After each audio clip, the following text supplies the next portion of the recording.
How can you send pictures from iPhone to Google Drive on a desktop? Let's explain that, right? So if you're new on this channel, most definitely subscribe so you never miss anything important.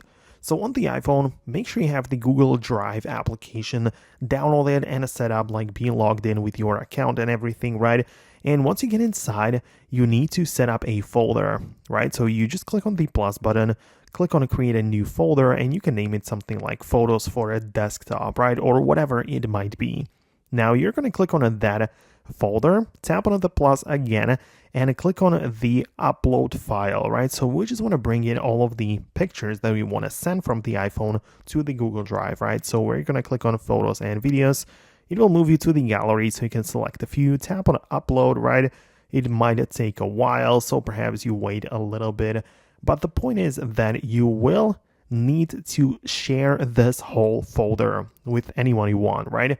So we have the three dots option and next to each photo and video we imported, but I want you to click on the three dots button for more options in the top right corner entirely. This is for the whole folder. And I want you to click on share like this and tap on the manage access at the bottom.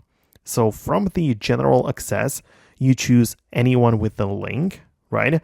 And anyone with the link will be the viewer because there are options like editor and commenter as well. And now just tap on the link button in the top right, and you now have copied the link to the clipboard, which just means that right now you can open up any email or message or whatever and just paste the link, and anyone with the link will be able to access the photos you have uploaded to your folder.